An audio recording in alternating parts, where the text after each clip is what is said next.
Olá, sejam bem-vindos. Vamos começar aqui a nossa live da Goki. Estão todos me ouvindo? Ótimo. Hoje é uma live muito especial. Eu sou fonoaudióloga, Aline, sou fonoaudióloga representante aí na clínica da Goki Geriatria. Somos uma equipe bem diversificada de profissionais e hoje eu vou junto com a Camila, que também é fonoaudióloga. Deixa eu colocar a Camila aqui junto com a gente. Daqui a pouco ela já vai entrar. Nós somos as fonoaudiólogas que juntas desenvolvemos um trabalho voltado para os idosos dessa clínica. Oi, Camila. Olá, boa noite. Boa Tudo noite. bem? Fala um Tudo pouquinho de bem. você, cara. Se apresente. Olá, antes de mais nada, boa noite a todos. Como a gente está falando na página da Goki, pode ser que tenha muitas pessoas aqui que não nos conhecem, então vou me apresentar um pouquinho. Meu nome é Camila Barcelos, eu sou fonoaudióloga especializada em disfagia, em voz. Trabalho na reabilitação de pacientes oncológicos e de pacientes idosos e com comunicação. E por que a gente está aqui hoje falando de um tema tão especial, né? Há um bom tempo, há 6 anos mais ou menos, quando eu engravidei, eu fui entender um pouquinho o que era ser mãe, e aí me deparei com um aprendizado novo, né? E tinham muitas coisas relacionadas com comunicação. E a partir daí eu fui entrar a fundo da comunicação de um ponto de vista mais técnico, né? De um ponto de vista mais profissional, porque eu entendi que aquilo tinha muita relação com a minha habilidade profissional. E Sim. aqui estamos para falar de um assunto que é muito especial e que eu acho que pode ajudar muitas pessoas. Sim. E quando a gente pensou nessa live, né, cara, a gente trabalha juntas há tantos anos já, e a gente sabe que a população idosa é o nosso maior foco aí de atuação durante todos esses anos, né? E a gente pensou o que está faltando de trabalho, de discussão, né, de ajuda que a gente possa, como fonoaudiólogas, contribuir para a população idosa, né? E hoje essa live tem um gostinho também especial para mim. Hoje é aniversário da minha avó, de 93 anos, então eu dedico essa live para ela, Parabéns, né? E vovó. para todos os idosos que estão sobre nossos cuidados como profissionais, e em casa, né? São os pais, os avós, tios, enfim. Então, todo mundo que a gente possa contribuir falando de comunicação, né? E eu acho que antes mesmo da gente entrar nessa questão da comunicação, com estratégias, né, que a gente vai conversar de forma prática aqui, a gente não quer ficar só na teoria, a gente quer falar bastante da prática também. Mas eu acho importante a gente situar um pouco em relação à comunicação e o envelhecimento, né? Então, a grande dúvida aí a principal questão que a gente vai abordar na live, que é como se comunicar com os idosos, né? Mas antes de falar exatamente das estratégias, é importante a gente entender como o idoso ele está inserido na sociedade, né? Até há umas décadas atrás, o idoso era visto de uma outra forma também, né?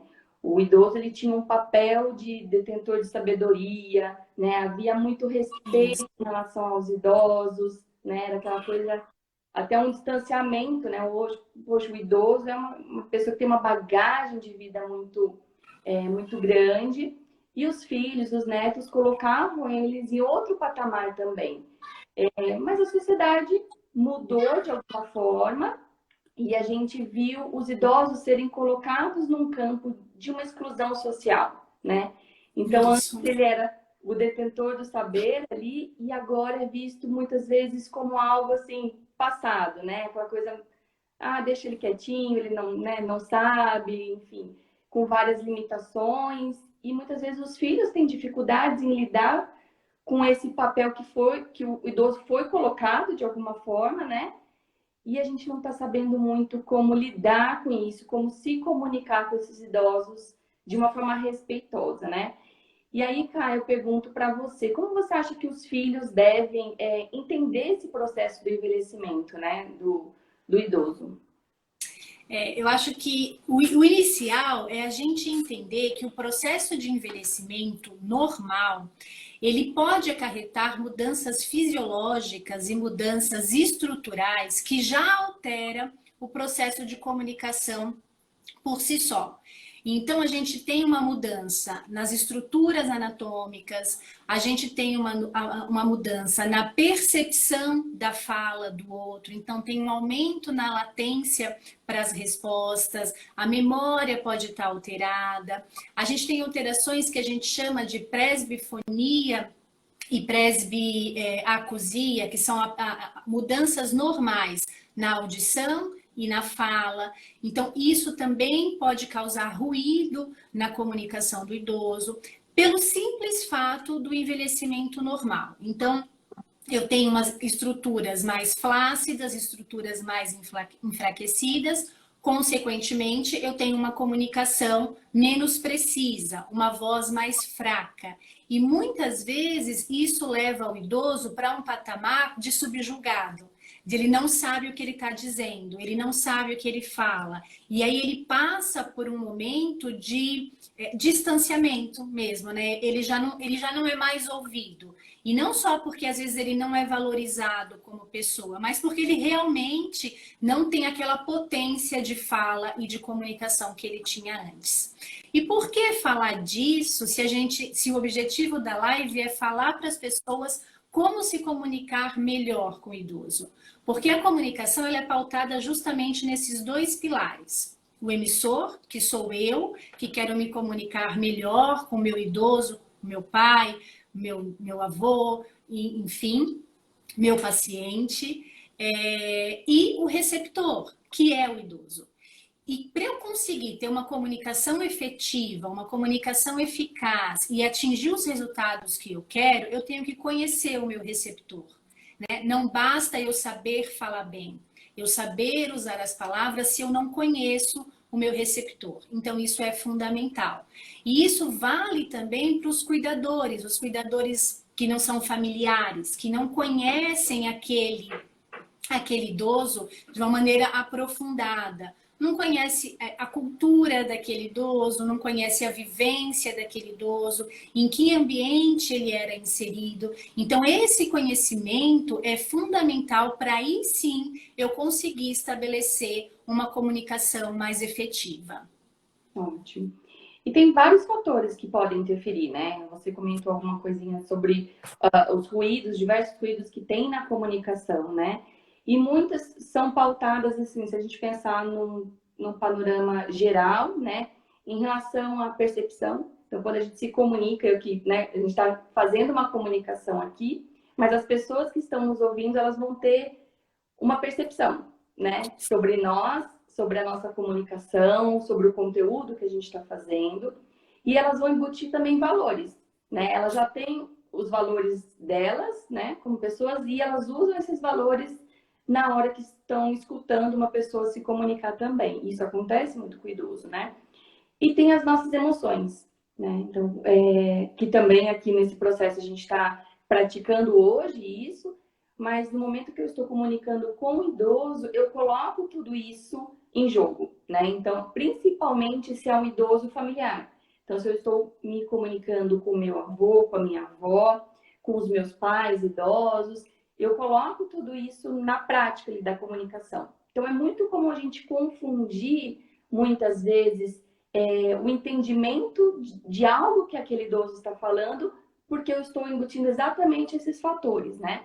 E num processo até, talvez, não a base, mas de forma ampla também, a entonação, né? Com que aquele idoso fala e o jeito que eu falo com ele também, minha postura, né, corporal, minhas expressões faciais, a minha voz, meu tom de voz, o meu silêncio, né? Todos esses fatores, eles vão comunicar uma mensagem, né?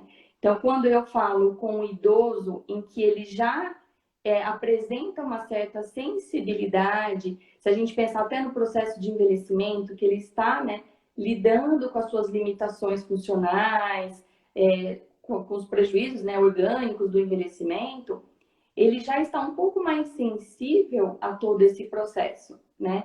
Então, é muito difícil ele ter que lidar com essas questões internas, né, de enfrentamento do envelhecimento, e também as questões orgânicas e limitações, né, de não poder ter uma autonomia, uma liberdade como antes. E nesse processo, e também está lidando com a comunicação, com os conflitos ali familiares, as relações familiares, as relações com os amigos, que muitas vezes já, né, a maioria, dependendo da idade desse idoso, muitos já não estão mais ao seu redor, lidando com a questão da finitude, muitas vezes, principalmente se tem uma doença aí num quadro instalado, a gente sabe, a gente lida muito com patologias, a gente sabe que isso é muito comum. E aí entra na parte da comunicação desses filhos, principalmente, que é o tema de hoje, né? Os filhos com os pais, a questão do julgamento, os julgamentos e as críticas, né? Então, no processo normal de comunicação, quando as pessoas se comunicam, na hora que ela ouve uma mensagem, instintivamente a gente meio que já julga, já coloca o nosso julgamento naquele conteúdo ou até na forma mesmo que a pessoa se expressou, né? Quantos de nós a gente não está falando com alguém e essa pessoa faz algum trejeito com o olho ou com a boca, e aí você já fala, poxa, essa pessoa já não gostou do que eu falei, ela não me aprovou, né? Ou ela, tenho certeza que ela está pensando algo sobre mim, né? Isso é muito comum também na população idosa, então dos pais ali com os filhos, que os filhos estão tendo que enfrentar a grande questão, né? De eles sempre foram cuidados e agora eles são as pessoas que estão cuidando dos pais, né? Então, a inversão de papéis é muito complicada, ter que lidar com os próprios sentimentos, né? Com as próprias limitações, também que cada um tem as suas limitações, mas tendo que cuidar dos seus pais de forma amorosa, né? Contribuindo, né, da melhor forma possível com os cuidados, mas a gente nunca pensa que esse papel vai chegar. É sempre uma coisa muito, uma hora vai chegar, uma hora vai chegar, e quando chega, ter que lidar com questões tão importantes, né? E os julgamentos, as críticas, elas acabam que favorecendo o que a gente chama de que é uma comunicação não violenta. Por si só se a gente falasse sobre comunicação não violenta, a gente ficaria falando aqui numa live até não poder mais. Um tempão. Mas a comunicação não violenta, os fundamentos da comunicação, é exatamente nos tornarmos mais humanos, né? É rehumanizar a nossa comunicação, o jeito que a gente se comunica de uma forma mais respeitosa com o outro, não é isso? Quer falar um pouquinho sobre isso, Carla? Quero. Assim, a comunicação, de fato, é o que nos torna humanos, né? E ao longo do tempo, a gente foi criando mecanismo de nos comunicar muito no processo da defensiva, né? E quando a gente está no processo da defensiva, a gente tende a ter uma comunicação muito mais agressiva, né? Porque a gente não quer sofrer um ataque. E isso acontece muito com discursos de pais para filhos, né? Quando os filhos estão sendo cuidados, ou até mesmo cuidadores contratados para cuidar desses pais. Uma comunicação baseada na cobrança. Poxa, mas eu faço tudo para você. Às vezes tem um filho que faz tudo e um outro que não faz nada, né? Um filho que é o que gerencia aquele idoso, que leva ao médico, e aí ele verbaliza. Nossa, mas eu faço tudo para você, eu levo você ao médico, eu faço a comida que você gosta, eu deixo de sair para estar com você. Essa comunicação de cobrança, quando estabelecida com o idoso, gera uma sensação de frustração tão grande e acaba, se é o seu pai, seu avô, seu tio, uma pessoa familiar que você, ao longo dos anos, criou vínculos, esses vínculos vão sendo quebrados. E a partir daí, a comunicação se estabelece de uma maneira muito truncada. E você acaba não conseguindo andar para frente, né? Então, de maneira prática, a gente tem que mudar a forma como a gente se comunica com os nossos idosos, né? Entendendo as limitações deles e não exercendo sobre eles um papel autoritário. Deixa eu ler aqui uma pergunta que foi fixada. O fator de estresse interfere e favorece essa comunicação violenta? A da Marisa, querida, a nossa terapeuta ocupacional. O fator de estresse interfere muito. Quando a gente está dentro de um problema, grande parte das pessoas, elas tentam minimizar os fatores emocionais para conseguirem...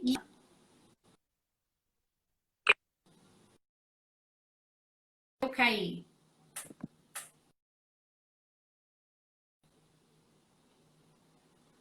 Aline? Você tá aí? Eu não tô te ouvindo. Você tá me ouvindo? Você tá me ouvindo? Tá. Voltando de novo, tenham paciência com a internet desse país. Camila, vou esperar a Camila voltar também. É assim mesmo, a gente está ao vivo, estamos suscetíveis a essas oscilações. Fiquem aí com a gente, tem coisa para discutir. Vamos ver a Camila entrando.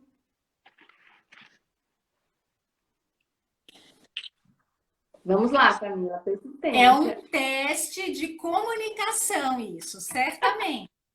Nós estamos sendo testadas. Para ver se a gente sabe se comunicar, porque não é possível. Ao vivo acontece isso. Mas então, eu estava falando da comunicação não violenta, certo?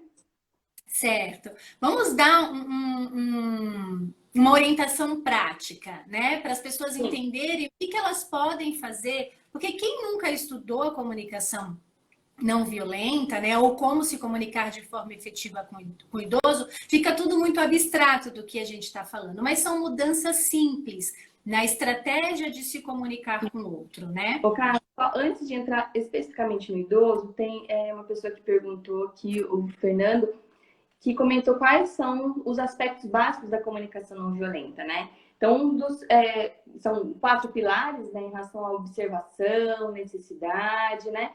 Mas a intenção dessa comunicação não violenta é que quando a gente não tem as nossas necessidades atendidas pelo outro, a gente se comunica de forma violenta, certo? Então, só se a gente, quando você está se comunicando, se você consegue se afastar um pouco, né? E observar o que aquela pessoa falou ou fez que atingiu as minhas emoções, os meus valores, a minha ideia, né? E a partir do momento que eu entendo o que se passa comigo, né? Eu entendendo os meus sentimentos, as minhas me comunicar e entender também o outro, não é isso? É isso, é isso.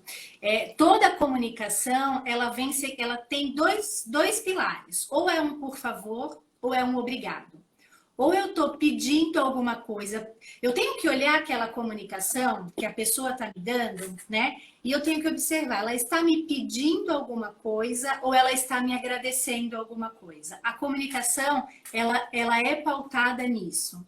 E quando a gente entende isso, a gente consegue entender o pilar dessa comunicação não violenta. E aí é a substituição. Alguém perguntou e passou rápido, não tinha fixado. Mas é a substituição, sim, de palavras do cotidiano. Com você tem que fazer isso por você pode fazer isso, né? Substituir palavras pequenas que a gente usa no dia a dia. Vamos tomar, você tem que tomar o remédio agora. Você pode tomar o remédio agora? Vamos tomar o remédio agora para para esse idoso, né? Deixar ele ter autonomia sobre a vida dele. Vamos tomar o remédio agora ou vamos tomar o remédio depois do almoço, né? Vamos tomar banho agora ou você prefere assistir o jornal primeiro? Tem coisas que podem, que tem que essas pequenas modificações não vão causar um impacto importante na vida do idoso e podem ser realizadas, né? Então, no geral, são essas pequenas modificações que pode favorecer uma comunicação mais efetiva. E aí a gente entra no que a gente chama de comunicação empática, né? Que são os dois pilares de uma comunicação efetiva, né? Que é a gente olhar para o outro com empatia, né? E como que eu olho para o outro com empatia? É eu me colocando no lugar do outro? Não. Quando eu me coloco no lugar do outro, eu estou no lugar do outro com a minha visão, com os meus sentimentos, com a minha vivência, com a minha percepção de mundo.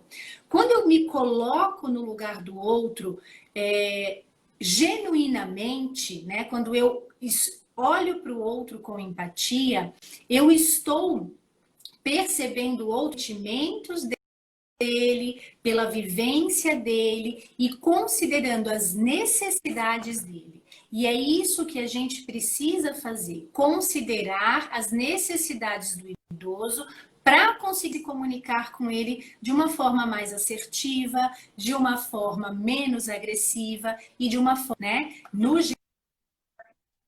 geral, eu substituir isso e substituir palavras, dando autonomia paciente para esse idoso, abraçá-lo de uma maneira melhor, né?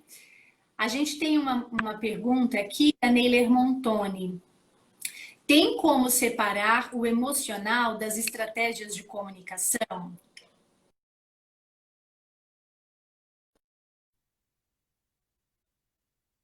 Caminham juntas, né? Dentro daquilo que a gente comunica, a gente tem muita emoção. Então, muitas vezes a gente não consegue separar a nossa emoção da nossa comunicação. Isso tem treinamento para isso. Atores fazem isso, jornalistas fazem isso. Não é um caso para quem vai lidar com o idoso, né? Você não precisa isolar a sua emoção. Você precisa, na verdade, conseguir entender a sua emoção e não usar a sua emoção de frustração, de estar tendo que cuidar do seu pai agora, tá vendo o seu pai acamado ou a sua mãe usando fralda como um gatilho negativo para ter uma comunicação mais agressiva. O que você entende disso, a tia e do idoso e desse seu estabelecimento de comunicação?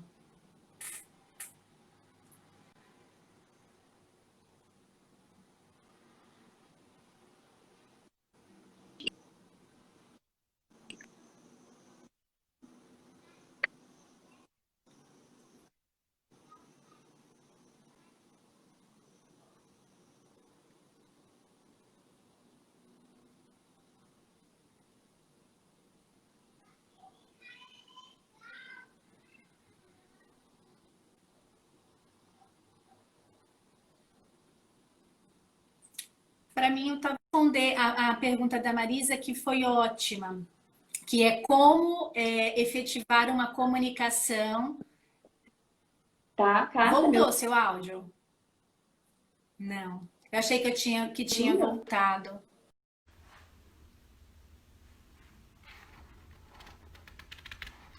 Desculpa, pessoal. Vamos voltar de novo. Fiquem aí com a gente, não nos abandonem, por favor, que agora a gente vai entrar na parte prática da live. Vamos lá. Vamos lá, Camila. Vamos persistir aqui, não desistam da gente. Vocês estão me ouvindo? Vocês estão me ouvindo? Quem continuar nessa live é porque quer muito saber como se comunicar com o idoso. Mas isso é um teste para ver se as pessoas estão realmente interessadas. Porque não é possível. Ok, então vamos falar das formas Vamos falar de práticas. forma prática? Para as pessoas conseguirem sair daqui com alguma coisa efetivamente que resulte em benefícios no seu dia a dia. A Sim. Marisa, querida, tinha perguntado como lidar com, efetivamente, como lidar com o idoso teimoso numa comunicação. Não sei se você quer falar ou se você quer que eu fale, mas eu tenho uma Pode. questão.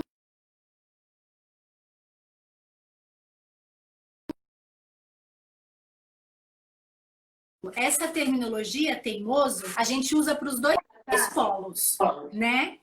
Pode falar aí. A gente usa muito para as crianças e a gente usa muito para os idosos. Por que será que a terminologia para esses dois polos?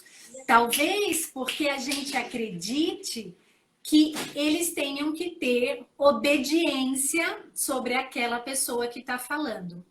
E a gente tem que entender que cada pessoa, seja criança, adulto, jovem ou idoso, tem o seu processo natural de resiliência, que é o processo de aceitação às mudanças.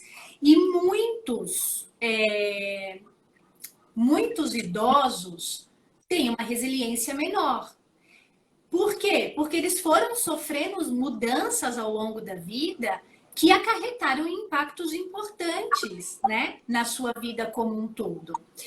E aí eu me pergunto, será que eles são teimosos ou será que essa é uma manifestação de desejo, né? O quanto que eles são teimosos ou o quanto quem está se comunicando com eles são 100% impositivos, sem perceber. Aqui é uma comunicação sem julgamento. Eu não estou dizendo que quem cuida, cuida mal, mas eu estou dizendo que a gente pode cuidar melhor. Um exemplo prático.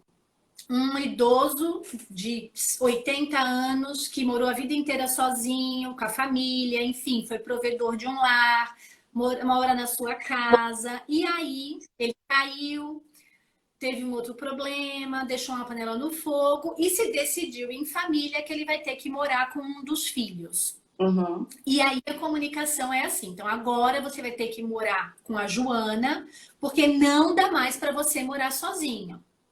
Ele, mas não, a minha casa, o meu lar, as minhas coisas. Ai, pai, por favor, isso não tem importância. É perigoso você ficar aqui. Essa comunicação que a gente estabelece com o idoso faz ele ficar teimoso, porque ele se sente desvalorizado. Ele não sente o seu sentimento validado. Então, como que você deveria falar?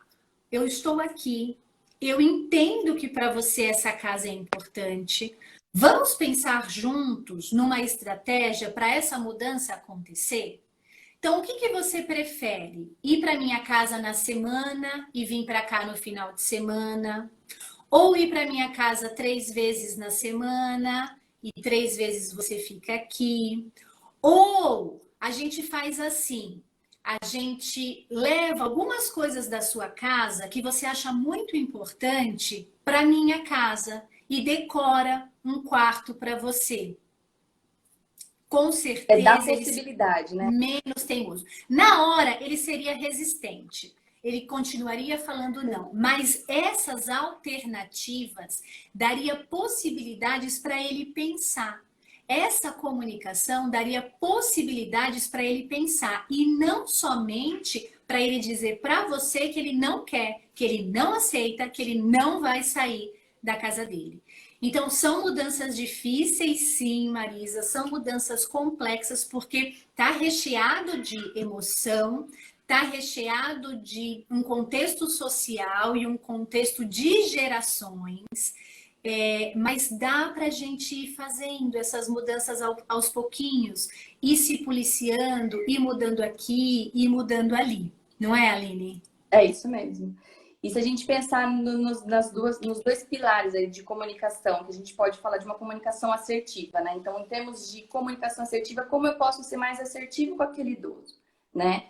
Então, a gente parte de questões tão simples que, assim, as pessoas falam, imaginam um treinamento tão grande que agora elas estão vindo em casa e não vão poder utilizar já a partir de amanhã, vamos dizer assim. E dá, são coisas assim, fatores muito simples.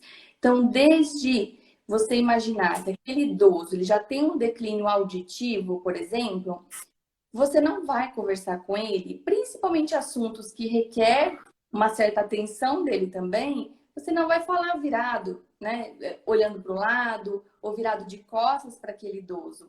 Não tem, ele não vai ter nem como te fornecer uma resposta coerente em relação a isso, né?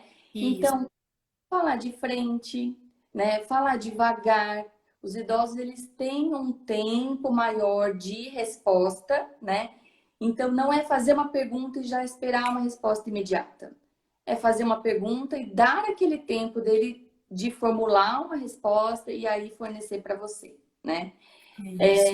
Sempre conversar de preferência em lugares mais silenciosos.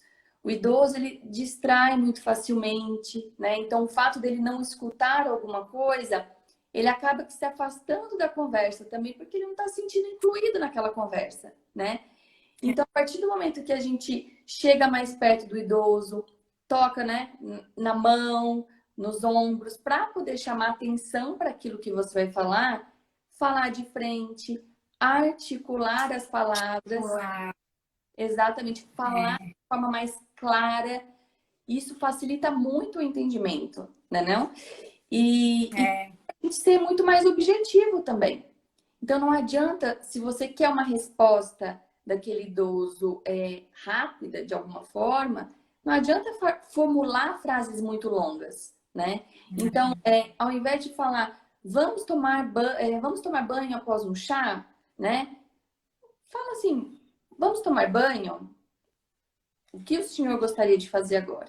Né? Coisas mais simples. O senhor está com fome? Depois, né? Depois a gente toma o chá. Vamos tomar banho, ele vai compreender. E depois a gente toma o chá. São E, dois, né? São duas frases, dois processamentos diferentes. dois processos diferentes, exatamente. A gente pode repetir a fala, né? Então, se eu falo, vamos comprar um pão para o lanche da tarde, é muita informação, né? Que pode ter muitos ruídos de interpretação aí. Então, vamos à padaria? O que o senhor acha da gente ir para a padaria, né? Algo mais concreto, mais direto para aquele idoso ele poder entender e assimilar e poder fornecer. Porque o que acontece nesse processo de comunicação, os ruídos eles dão margem a interpretações e os conflitos também, por não compreender nem a intenção que aquela pessoa está falando, né? Isso gera uma frustração, uma ansiedade por parte do idoso e acaba gerando os conflitos, né? E uma das coisas que eu acho principal também é aguardar uma resposta. Parece uma coisa muito simples. Eu estava lendo de preparação para essa live, essa vai para os médicos que estão nos ouvindo. Mas tem um estudo desenvolvido nos Estados Unidos com a população idosa e a comunicação nos consultórios médicos. E esse estudo mostrou, por exemplo, que os idosos eles são interrompidos nos 15 segundos de fala em uma consulta médica. Né? Então, assim, trazendo para a nossa realidade de casa, quantas vezes a gente já não fez isso, né? Muitas vezes. A gente pergunta uma coisa para o idoso, na hora que ele está começando a responder, você já muda, Você já responde por ele. Já responde por ele. Então, às vezes Direito de escolha nenhum. Não, a intenção então, tem esse bolo e esse pão, qual o senhor quer? Aí ele ainda está escolhendo, olhando o pão, o bolo. Quando ele vai falar, eu quero, ótimo, esse pão aqui eu passo a manteiga. Nem talvez era isso que ele fosse falar, né? Ou a gente fica muito ansioso, esperando uma resposta. E aí? E aí? E aí? Calma. É ter calma nessa comunicação. E tem como a gente usar também estratégias, né, Camila, de empatia, não é não? Só vamos responder a Maria, que ela perguntou uma coisa ótima, né? Tem a reabilitação, né, do paciente com demência, a reabilitação fonoaudiológica, enfim, mas de uma maneira prática, como se comunicar melhor com o idoso com demência? Auxiliar no esquecimento, né? Então, olha, vó, a Maria, sua filha mais velha, lembra? Ela vai vir aqui hoje. Vai trazer aquele bolo que vocês comiam lá na fazenda. É dando referências, né? Você dando referência, ele vai conseguindo trazer algumas dessas informações, vai ter esquecimento, vai ter repetição do mesmo assunto, mas ele não vai se sentir tão constrangido e tão alienado num processo de conversa. Então, isso é muito importante nesses pacientes com demência, auxiliar nesse processo comunicativo, nessa questão de esquecimento. Né? E muitos pacientes, muitos idosos que têm a demência, né? Muitos são acompanhados por cuidadores, né? E é importante também orientar os cuidadores como se portar com esse idoso, né? Então, até essa dica de dar a referência, de situar o idoso em relação ao que está acontecendo, muitas vezes ele está tão perdido, ele não, né? Não está inserido numa conversa, mas ter alguém para se aproximar e falar, olha, está sendo discutido isso, a história que está sendo contada é aquela vez, né? Então, chamá-lo para a situação comunicativa faz com que o idoso sinta-se pertencido àquele ambiente social, né? Mesmo que ele lembre muito pouco do que está sendo dito, né? Mas ele está se sentindo valorizado e essa comunicação fica mais assertiva e fica uma comunicação que a gente chama de uma comunicação inclusiva, né? Que está dentro daquele outro pilar que você chamou, que você falou muitas estratégias de comunicação assertiva, né? Que está muito na forma como a gente se comunica, na articulação, no olhar, no gesto, no toque, na recordação, no tempo de latência. Então, esses seriam aspectos da comunicação mais assertiva. E a gente tem o lado emocional da comunicação, que seria a comunicação mais empática, que é o de dar possibilidade, que é o não tratar o idoso como uma criança grande, né? Que acontece demais. A gente acompanha direto e é muito engraçado que não é só o filho, a filha, o neto. Todo mundo se sente no direito de tratar aquele idoso como um bibelozinho. Então usam diminutivos, né? Vovozinho, Bonitinho. abre Ai, que bonitinho. Abre a boquinha para eu dar a comidinha. Toma o seu leitinho. Pode ter algum idoso que goste, mas na maioria dos casos não. Principalmente quando isso vem de um comunicador que não tinha intimidade com esse idoso. Isso acontece muito com cuidadores que não são preparados do ponto de vista comunicativo, né? As habilidades de comunicação não são preparadas pela empresa, enfim. Então, os órgãos genitais, por exemplo, vai trocar a fralda do idoso e coloca apelido ou faz diminutivo sobre os órgãos genitais do idoso. Isso não é nada eficaz, isso não é nada e nesse momento pode ser muito constrangedor para aquele idoso passar por essa situação. Um simples, né? Com licença, eu vou fazer esse procedimento, torna tão mais empático, tão menos, né, invasivo para o idoso. E muitas vezes vai ter que falar o nome do órgão, né? Fala o nome científico do órgão e tudo bem, né? Pede licença, fala e tudo bem, né? E é muito melhor. Ele certamente vai se sentir mais respeitado, pensando no ponto de vista da empatia. Uma coisa que você falou que tem a ver com a comunicação assertiva e tem a ver com a comunicação empática é não interromper. E não interromper não é só de você ficar falando em cima do idoso. É você ter uma escuta verdadeira. Muitas vezes, se comunicar assertivamente é saber ouvir o que aquele idoso está te trazendo.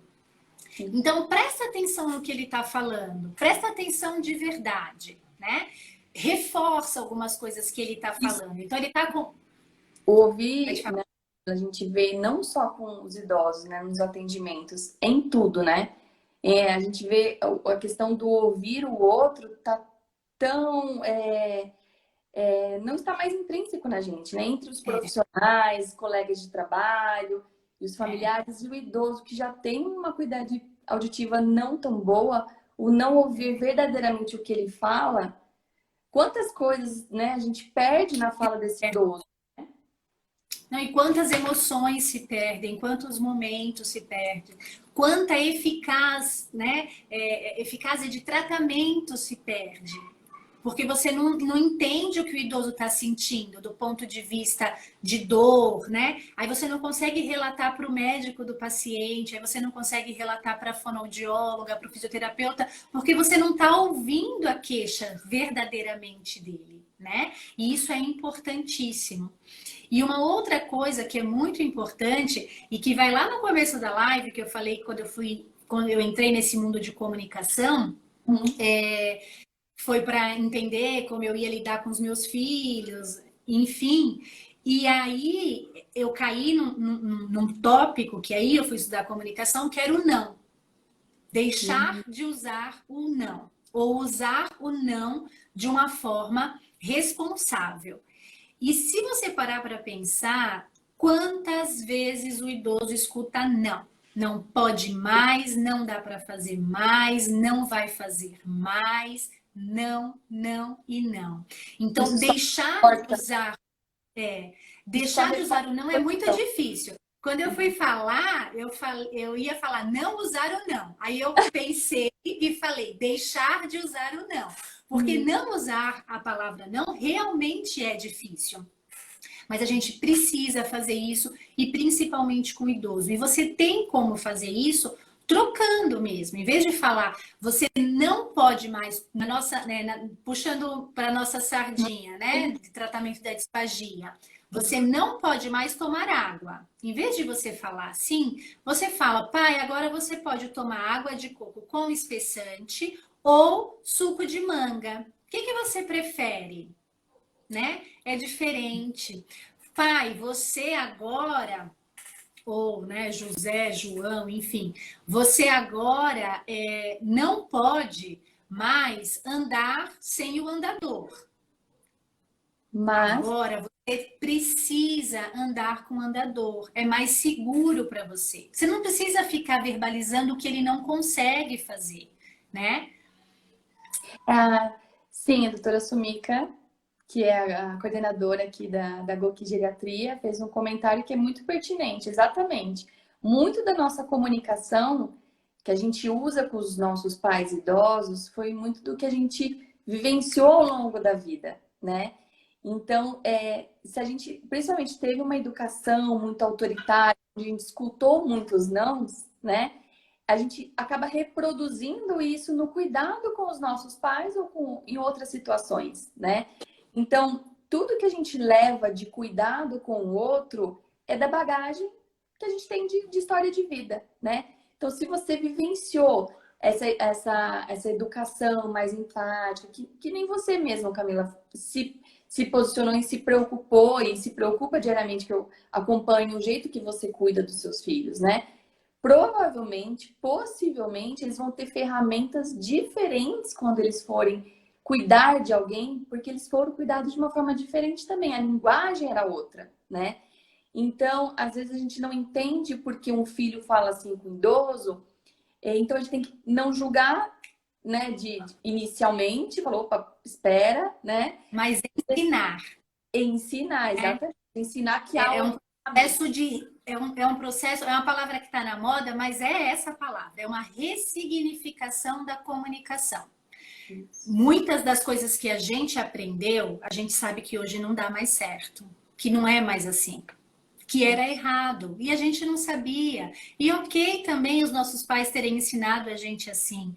Ok, porque eles eram de outras gerações, né? E a geração determina muito como é que você vai ser. Eram pessoas que passaram por pressões, eram pessoas que passaram por guerras, foram imigrantes. Tem todo um histórico, é isso que a gente tem que entender. E aí a comunicação se construiu a partir desse histórico. Hoje a gente vive uma outra realidade. Talvez os nossos filhos, hoje, passando por essa realidade da pandemia, eles possam ter um outro tipo de vivência e estabelecer outros tipos de comunicação. Mas no momento,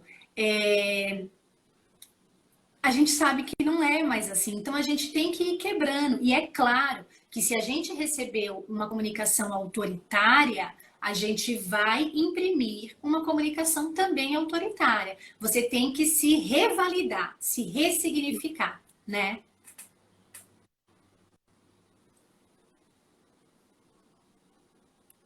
E até pensando no que o Henrique, o passivo-agressivo é exatamente isso. Vai muito do jeito que você se portou ao longo da vida, né? Então, se você recebeu muito autoritarismo, né? Muitas limitações na sua forma de agir, na sua forma de comunicar, você absorveu aquilo e não conseguiu lidar de imediato nessa situação comunicativa, pode ser que um dia, em uma situação que você esteja de maior poder, que é nesse cuidado, quando há uma inversão de papéis, você se torne agressivo, né? Que é a hora que você pode extravasar, né, a sua personalidade, as suas necessidades, as suas intenções, né? Então é muito comum o passivo ser o passivo-agressivo. Não sei se respondi aí para o Henrique.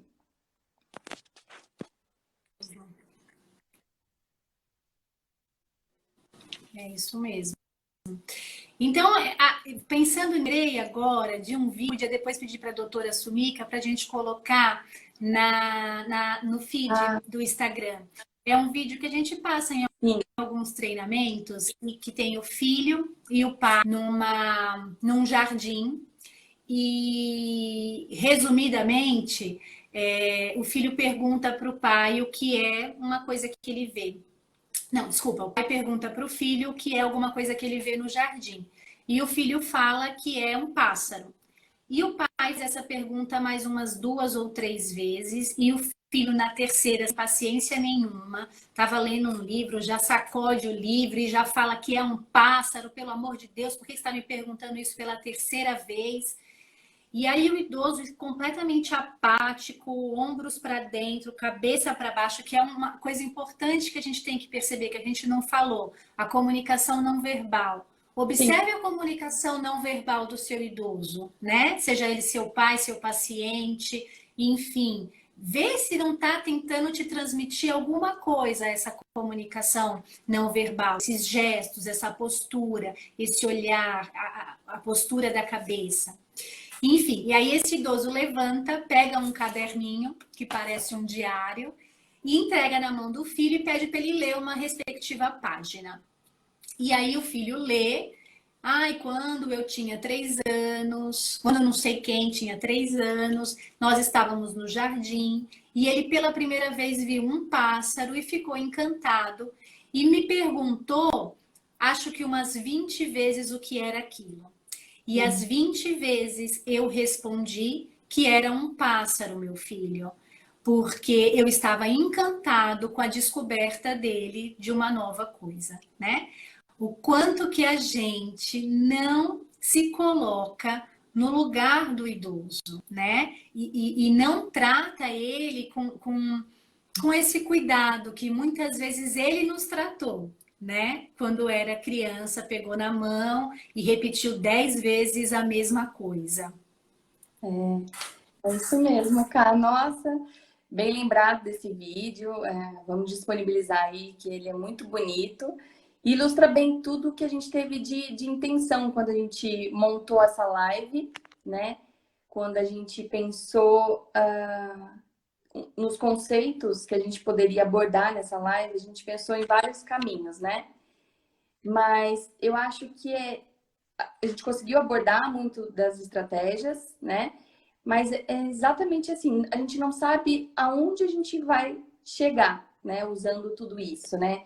Então, todo mundo que está ouvindo, quando for usar, aplicar no seu dia a dia, não é saber aonde você vai chegar utilizando isso, mas o caminho, né? Então, pensando na situação comunicativa, se vocês aplicarem as estratégias que a gente comentou aqui nessa live, tenho certeza que as relações, o vínculo, a conexão com os idosos vão ser completamente diferentes, né?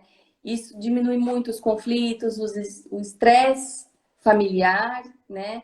As angústias, e acaba que retomando esse vínculo que é importante, né? Então, o cuidar do idoso é muito desgastante, o dia a dia é muito desgastante, né?